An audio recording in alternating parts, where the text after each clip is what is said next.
life happens to us in two different dimensions, two areas of the dimensions. There's the external side that we can sense, the external side that our senses give us access to, and the internal side. The internal side is the subtle side, the conscious side. Call it awareness, call it the mind. It's everything that is true that cannot be perceived with the senses. Everything that's happening to you that cannot be objectified, that cannot be quantified, is your spiritual side. And the words, like the ones I'm speaking right now, they travel between the two dimensions. They're coming out from within me, from within my spiritual dimension, the dimension of information, the dimension of feelings, emotions, experiences, and they're traveling into your air canal, physical, sensual.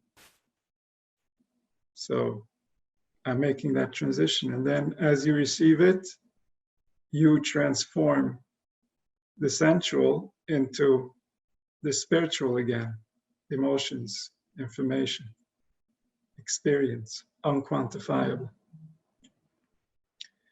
And this process is bringing forth life, flavors of life, from the infinite potential within the human mind, the infinite potential of experience that stretches beyond the furthest edges of our imagination. Way, way beyond they go. And people have experience there in those areas that are way beyond our imagination. In fact, their imagination would have said that we are not possible, that we could never exist because we were way out of the stretch of what their imagination said was real. Nevertheless, reality is not limited to our imagination. Reality is much vaster, much bigger. Reality is all of the potential, all of the possibilities. And so, through speech, we dig into the vast potential of infinity and we bring out a flavor of life, an experience, an emotion, a deeper realization. And then the infinite manifests. And then from within the sensual, we perceive the spiritual, we perceive the infinite. From within the quantified, we perceive the quality that's beyond any possibility of quantification. And so this interaction created a perception that we might call duality, that there is two different forces that are interacting, the spiritual and the physical. And not always are they on the same page, not always do they understand each other. And so the spiritual had to be studied in order to understand its nature, in order to understand what's the underlying platform, what's the underlying desires, what are the underlying objectives of the spiritual being, and what does it want, what makes it happy. And the same thing for the body, to understand the body.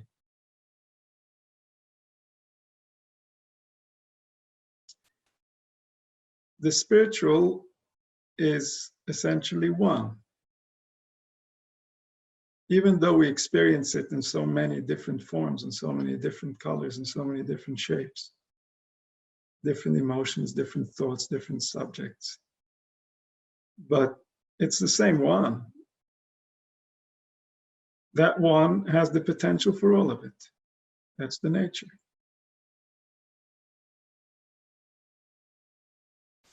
And as we experience that one,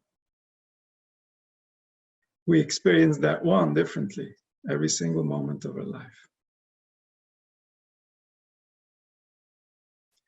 And so that one represents the side of life that is the one that can adjust himself to other things. He's open for interpretation. He's open for adjustment. The body, the physical side, not so much. When you experience your body has a very specific order. It has specific structure. It has specific limbs and organs, and all of them are necessary in order for the body to continue to exist in a healthy way. And so the body is the source of definition. The body is the source of rule. The body is the source of our needs, our immediate needs, what we must take care of, or else we're not going to feel okay. So the body in that sense represents the side of God that we call Elohim, the powers. The powers, they run the world. We experience them in our bodies because that's the immediate interaction that we have with these powers, but they exist everywhere. Everything that exists from these powers. The powers are the symbolic essences of the organs, the limbs, the different parts that create a human being. Because they all have spiritual meaning. They're not simply there to fill a physical purpose. They also are describing our spiritual nature. Because awareness, consciousness, the experience that we have of the unity is a combination of everything that's happening inside of our body. And so every imagination that we get lost into is writing itself into our bodies. And it then becomes the reality of our experience, even though it wasn't real. So we gave birth to something because we imagined it. And then our body became that. It felt it. It created emotion around it. And then that became our reality. So here again, our body represents that midah of Elokim. Elokim, the forces that hold us to certain rules, that hold us to certain realities that are not as negotiable. And then the neshama, the one, the unit, the spiritual side, the one that thinks and feels, he represents the midas rachamim. He represents the concept of mercy. He's the one that wants to bend the rules in order to make things better, if he understands himself correctly. And so the side of the neshama is the side that allows for mercy. The side of the body would indicate that there's no room for mercy. It just is what it is. The rules are what they are. They're cold, they're technical. And if we come across them, we have to either comply or deal with the consequences. And so Klal Yisrael wants to connect to the midas harachamim. Klal Yisrael wants to bring into the world the awareness that we need to interpret life in a merciful manner, because what we interpret, what we think, what we understand is what becomes reality. There's nothing else. We are that filter. We are the emotion. And that emotion becomes the emotion of nature. It becomes the emotion of the creator, because that's now the lens. That's now the reality. And so when we, the unity, the neshama, the internal side, we become judgment, we become difficult, we become angry, then there is no room for mercy. The body is already representing rules, and now even the spiritual is representing judgment. So now where's the mercy going to come from? Who's going to introduce mercy to our imagination in a situation where everything is screaming judgment? The one that was supposed to be reminding mercy, which is the neshama, he is now also in a state of judgment. So now there's nothing but judgment. And those are the times when the forces that we direct are sent out into the universe as enemies, as hostiles. We're transmitting hostile emotions to the universe. We're sending in signals that we don't understand, but the universe understands. And we know enough to know that it doesn't feel pleasant. It feels like something is wrong. It feels like we're doing something wrong, or something that's happening to us is wrong. We still have enough connection to our nature to know that when we're angry, it just doesn't seem right. It doesn't feel like this is what a body should feel like. Something is not right. And that something is not right is being transmitted to the universe, to everybody. Everyone is listening. The only place where we're not listening is in our conscious mind. Why are we not listening? Because there we're distracted. That's the place where we've gotten so busy that we have no time for anything else. And therefore, all the obvious messages that everything in nature knows, even the animals, the human being hasn't caught on to because he's way too busy. So when we transmit these emotions, we make that a reality. When that becomes a reality, it becomes a reality everywhere.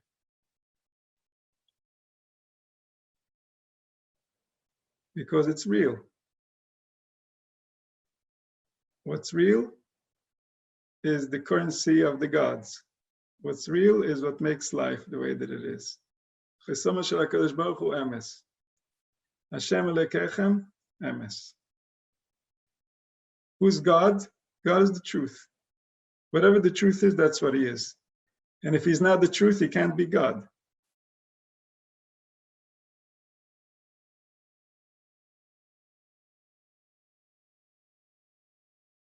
So when we transmit information, when we transmit emotions into the atmosphere, we're communicating. Who are we communicating with?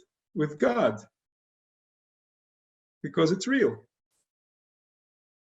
As soon as it's real, you have God. What we imagine, the purpose and the reason, that's us. That's not God. Those are just images. God is aware of those images. He's not happy about them, but he's aware. But what's the real result? That we're transmitting SOS to the universe. We hate it here. Your planet sucks. And this is nature. It's not personal. We can make it personal, but it's not personal. It happens the way that we make it happen.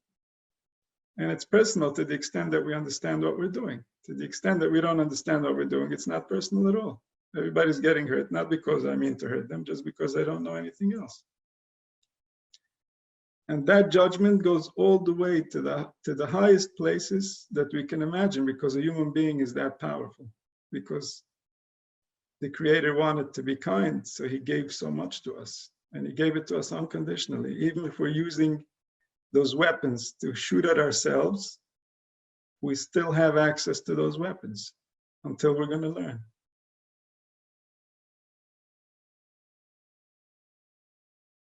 And that's the unconditional side. The unconditional side is the one that allows the body the physical, and the soul, the spiritual, to even exist in the first place. He is unconditional. He never pulls the plug. Ani asisi, I made it. Ani esa, I'll carry it. Ani esboil, I'll be able to carry that burden. V'amalet, and then I'll be able to save those who need to be saved. He allows it to happen. He allows it to take place. Why? Because he knows, he understands. To him, it looks very different.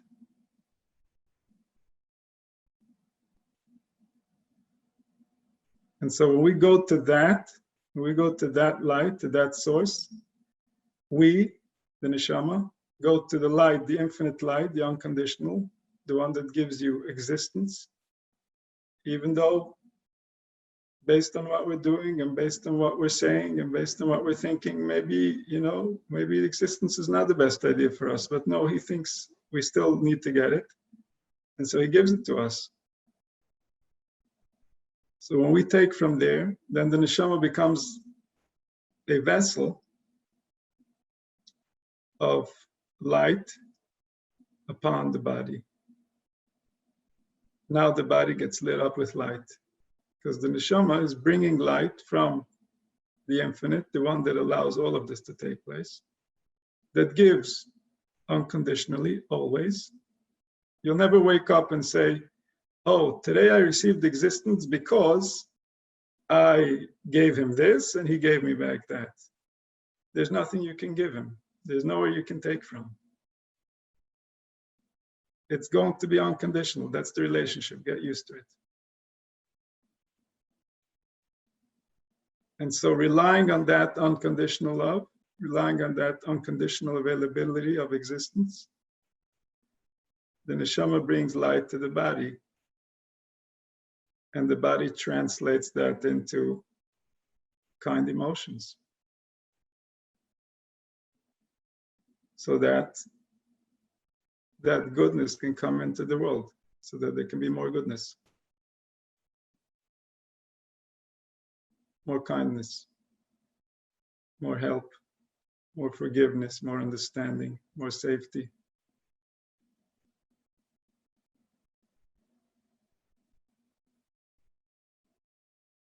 More emotional generosity, less defensiveness, less judgment, less control, less force.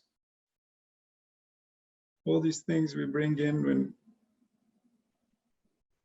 instead of looking up to the unconditional, we allow the neshama to get dirty with all the rules, with all the complications. This is good and this is no good, and protect yourself from this and from that and from the other, and who knows what's going to happen here and what might happen there. And then we get buried.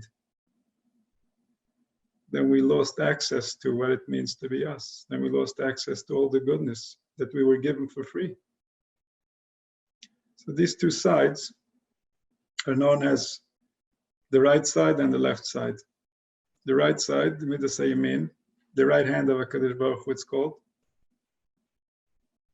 is unconditional kindness. That's how he created the world, with unconditional kindness, with his right hand. And the left hand is conditional kindness. He'll give, but based on rules. And from that left hand come out all the different punishments, all the different complications that a person could have with life. The evil inclination comes from that side, from the side of measurement and quantifying and judging. This is what it should be, and this is what it shouldn't be, and why is it like this, and why isn't it like that, and why does it have to be this way, and why can't it be that way? All these things come from a place when a person forgets where he is, who he is, what did he get from who does he work for, what's the goal. And then all these things can propagate in the mind. And then they take over the mind until there's nobody else. So the yamin is when HaKadosh Baruch Hu gives unconditionally. And the smile is when HaKadosh Baruch Hu gives conditionally, and that creates fear. That's the source of fear. When there's conditional giving, there will be fear. How do I know I'm going to qualify for the condition? When there's unconditional giving, there can be no fear. And that's why the unconditional love of HaKadosh Baruch Hu is called the Or HaGanuz, the hidden light. The unconditional love was hidden because there had to be fear, because he saw that the evil people are not ready to live with that light. They were not ready to look for his kindness. And so for them, the unconditional light would have been poison.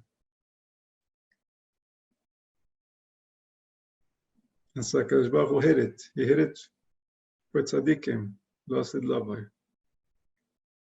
Tzaddikim losid lavai will know his unconditional love.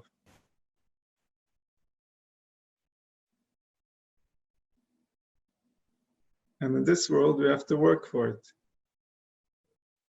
If we don't work for it, then we see his conditional love. And what conditions do we see on his love? That already depends on the galus. Each galus, there's different conditions.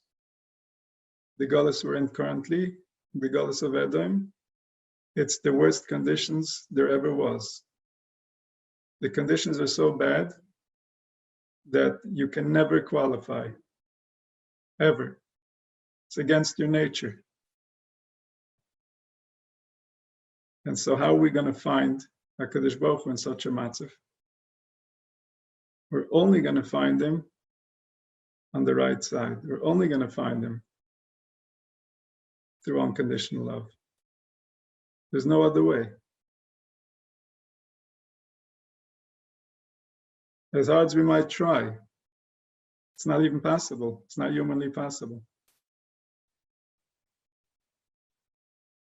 And so, as part of taking us into Galus, as part of allowing us to get to this state, the Pesach says, Heishiv Ocher Yaminoi, he turned his right hand to the back.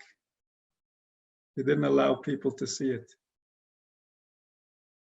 And like we said, these are the two hands. What does it mean, the hands of HaKadosh Baruch Hu? It means that everything that he wants to do in this world, he does with his hands. If he wants you to do something, he's either going to make you love it, and then you're going to do it because you love it, or he's going to make you fear it, and then you're going to do it because you have to, because you want to run away from something else, because you don't feel safe if you don't do it. So these are his hands. These are how he moves around in the world and he does things. He makes people love things, and he makes people fear things. And then the things that need to be done get done. Lucky are those who he makes them do things by making them love. And pity on those who everything he wants them to do, he motivates them through fear. And so these are the two hands. So going into Galus, HaKadosh Baruch Hu hides his right hand. You're not going to be motivated by love. You're not going to be motivated by being attracted to something. You're going to be motivated by running from something, by being afraid of something. Unless you're going to realize from the kindness of your heart that there's something more, that there's something you need to look for, that there's something you might have missed. And only then will you gain access to the yamin, to the right side, because the yamin is buried, it's hidden, not easy to find. And only through wisdom, through understanding, can a person see within the Torah the love. Within it is filled with love. The fear is a barrier. The fear is to not allow those who don't deserve to enter to come in. This is why Chazal always teach us that somebody learns Torah and he doesn't have a heart. All the Torah that he learns, even if he'll finish everything, all of the Shas and all of the Tanakh and all the Mefarshim and even all the Kabbalah, if he doesn't have a heart, then it's mechir b'yad ksil. It's meaningless. Chazal say it would have been better if he wouldn't have learned. It's just going to make him even more judgmental. Instead of it bringing chesed, instead of it making him kind, he's going to become even more judgmental. Well, if this is how they should have been, if this is their level of perfection, and look how they are, oh, that's even worse. I thought that they were just people and now they were doing a little bit bad. Now I see that they're really princes and princesses and this is how they behave. Oh, that's so much worse.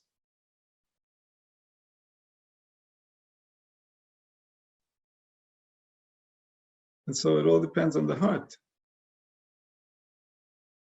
Do you see what princes and princesses are going through?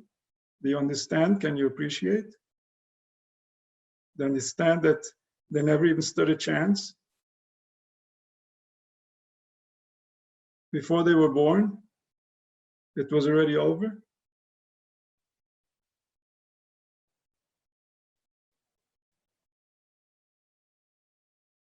How can you judge? Why would you want to judge?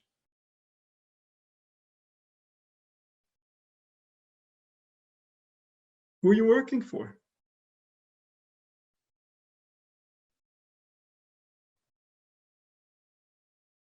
Because in Shemaim it's real. To us it's nothing because we don't get it. But to him it's real. We're really creating something. It's a real malach, it's a real angel, it's a real entity. It will have an impact. It will, it does. That's just how life works. It's just how powerful he thought we should be.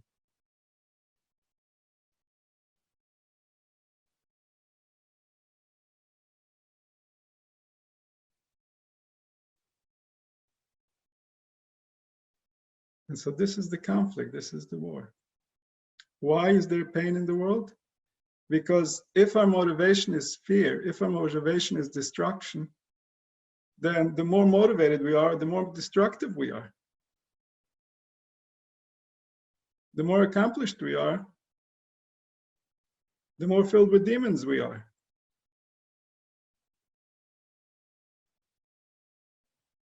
And so only when we'll refine our heart, we'll refine our source, we'll realize what we've been given, can we possibly try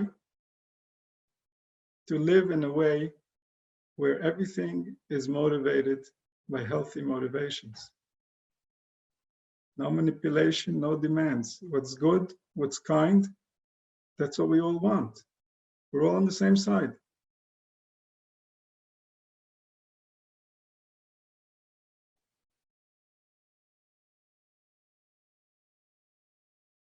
And by realizing the unconditional love that we receive, by becoming acquainted with it, by giving it thought, at least as much thought as we give to the things in life we don't like, then we will become filled with that gratitude.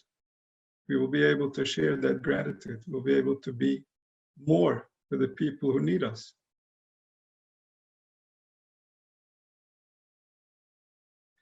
So here, the Zohar speaks about evil. How come there's evil in the world? Because Baruch Hu is so good. How can there be all this suffering? How can there be all this pain? It says, if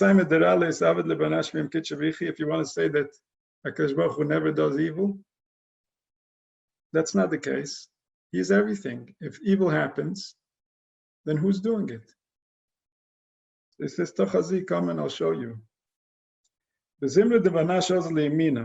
When a person goes to the right side, when a person goes to unconditional love, when a person goes to acceptance of what's real, he has protection from the one who created life. The other side cannot enter. The other side cannot have power over him. Any evil that might have gotten in his path is going to have to surrender to him, and he won't have any effect on him, because this person is holding on to unconditional love. This person is now a channel to divine providence. This person remembers who he is and what he deserves, and therefore no other force can bother him, no other force can get in his way. If the person crosses over to the other side, and now he's upset, now he comes, why isn't this like this and why isn't that like that? So now he's in that world. As soon as he doesn't have protection anymore, now things can happen. Now he's open. He doesn't have Ashgacha. Why doesn't he have Ashgacha? Because he's in judgment land. In judgment land, everybody's wrong and nobody gets it right. Nobody's good enough. In that world, who is going to protect you? And so now the person is open. Now he's lost access to his purity. Now he's lost access to his neshama. His neshama wants to protect him unconditionally. But now he's gone into a world of demons. He's gone into a world where everything is bad and everything is wrong. Now everything bad and everything wrong are coming. That's what he invited. And so now he gave permission to the other side, and now they took away his clarity, they took away his connection. So that's why Moshe Rabbeinu says, when he came to take Klal Yisrael out of Mitzrayim, so HaKadosh Baruch Hu sends him to Paro. He goes to Paro, and Paro gets angry, and he says, now we're not going to give them straw. Now let them go find their own straw. And they make the situation for Klal Yisrael even worse. So Moshe Rabbeinu runs back to HaKadosh Baruch Hu and says, Lama re'osa lama zeh? Why are you making it worse for them? Why are you giving them bad? Why are you being difficult? He said that to HaKadosh Baruch Hu. And what does it mean? Says the Zohar, look at them. Before I went, they were already tired, they were exhausted, they were upset, but they were doing it. Now, I first gave them hope, and now look at their faces. Now they look even worse than before. Because now they have to go collect the hay, they have to go collect the straw for themselves. So that's why he's saying to HaKadosh Baruch Hu, he says, why are you allowing that side? I know it's the imagination. I know that you're good. I know that you're about to take them out and they're going to be fine. But we're in communication now. Why are you suddenly allowing the other side to come in? Why are you allowing them to imagine that it's getting worse? And that's within the hands of HaKadosh Baruch Hu. Because as soon as a person lets his guard down, as soon as a person doesn't realize anymore that everything he gets, everything he received from life is unconditional, as soon as he starts placing conditions, then life is playing with him funny. Life is playing with him in that reality. That's the power of the spirituals, that we control HaKadosh Baruch Hu's moods, kaviyachol. It says, Tochazi, b'shat de toy v'sar de yemina, when the good wakes up, which is the right side, Kol chaydi, there's happiness. Chol tivi, there's goodness. Chol b'chon ishtakchan, there's all kinds of blessings. V'chol b'chashayi k'mod hakmir, everything is quiet. Meaning, when the right side is rejuvenated, when the right side is happy, it's inside of the person. Nobody can see what's going on. Nobody can see what he has. There's nothing to show off. But inside of him, the quality is of a whole different caliber. He's experiencing life. It's for real. He's having joy. He's feeling it. He's happy to exist. So that's internal. It's quiet. When the external, when the chitzonius, when the smile, when the left side gets rewarded, what does it look like? There's a lot of cars. There's big houses. There's a lot of money. There's jewelry. There's people. Everything you can count. But what's the quality? You look inside those hearts. Every single one is on another trip. One's depressed. One is angry. One is upset. One's bitter. It looks nice from the outside. There's so much stuff going on. Everything is happening. There's nice pictures. Instagram is lighting up. Everybody knows about it. But what's happening inside? What's the quality? There's no quality. But when the Yamin gives, when the right side gives, when the unconditional love gives, you don't see anything. He looks like just a poor guy sitting on a rock.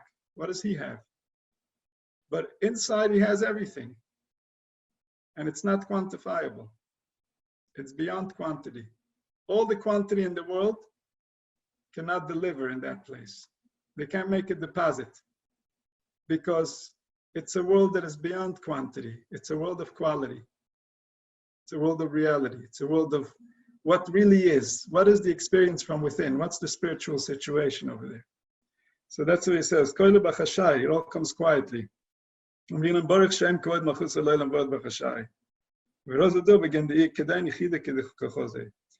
we bring together the spiritual with the physical. Everything that's happening in the world is an interaction between the spiritual and the physical. And we think, because of how we perceive it, we perceive the physical through the senses. We perceive the spiritual through the mind, through the intellect. And so we think that they're two different things. But one day we will realize that there is no spiritual and physical. There is no conflict. It's one thing. We just don't understand the language yet. One day we're going to understand the language, and the language is going to tell us that we are spiritual and physical at the same time. When we look at ourselves from our mind, we see the spiritual side of ourselves. And when we look at ourselves through the senses, we see the physical side. But while we're in our body, the spiritual and the physical are united. And that unification, that realization, is what brings the spiritual into the physical, is how we can elevate, how we can create safety in the physical world, is by infusing it with the spiritual, by realizing that HaKadosh Baruch Hu created life the way that he wants it to be. This was his desire. And our job, our duty, our journey is to accept his desire. As long as we don't do that, then we can't get close to him. The things that we think differently than him become obstacles between us and him. It become obstacles for us. They become obstacles for us so that we can't surrender to what he already wants, to what he already created. His truth already exists. His truth already is. And the only option we have if we want to live is to accept that truth. That's the only option. There's no other option available anywhere. The sooner we can get to that place where we've accepted his truth, the sooner we can start improving this truth. The sooner we can start enhancing it in the appropriate manner. But as long as we haven't accepted it, then we can't get closer. We can't become more. We can't remember. So HaKadosh Baruch Hu gives us unconditionally. Whatever we have is unconditional. Because we came into this world having nothing. We didn't even have anything to negotiate with. So whatever we received in return for nothing. We received for free. We received because he wants to give unconditionally, and so he gave. And so if we'll realize who he is and how much he wants to give, then we'll realize that maybe we haven't really received what he wants to give. Maybe we're denying ourselves the very chance to receive the gift that he wants to give us. Maybe our entire struggle wasn't to have more of what he gives. Maybe our entire struggle was the reason we had so much less of what he wants to give. And so we have to come back to what he created. We have to come back to what's real. What's real is inside of us. What's real is the world that was created before we were even born. Nothing became real only because we were born. Everything that was real then is still real now. The details change. Reality doesn't change. Reality is the underlying source that allows us to imagine, that allows us to create our own realities, our own stories, our own situations. We're all playing with somebody else's rules, and we're best off understanding those rules, absorbing those rules, merging with them, because they are us and we are them. They're the rules of what it means to be us. We are the result of what it means to have such rules. And through our understanding, we create a better self. We become a better version of what's available in our potential. And that potential is infinite. And so as we become a better version of ourselves, our imagination improves, and we can imagine an even better version, and we can manifest that. And then we can keep going to eternity, because the potential is infinite.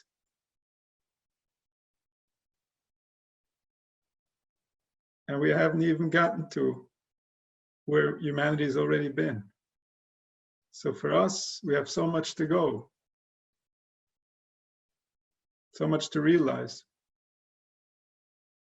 And the difference in quality, the way our life changes through wisdom, through understanding, is the reward, is what allows us to continue, is what allows us to move faster and faster into better and better realities, into better and better realizations about what was already true the entire time, about the things that were hidden from us simply because we weren't thinking about them, because we didn't know to think about them. We weren't made aware, but they were true nevertheless. They were available. Our brain has capacity for so many different intelligences, many of which humanity's never seen and doesn't yet know exists. But the brain has already been prepared by the one who does know that it exists, so that the day that we discover it, we can use our brains for that intelligence. And that's the beauty of life, is that we haven't even tasted it yet. We don't even know what it means. And yet, we've judged it left and right, and we already came to so many conclusions that life became impossible.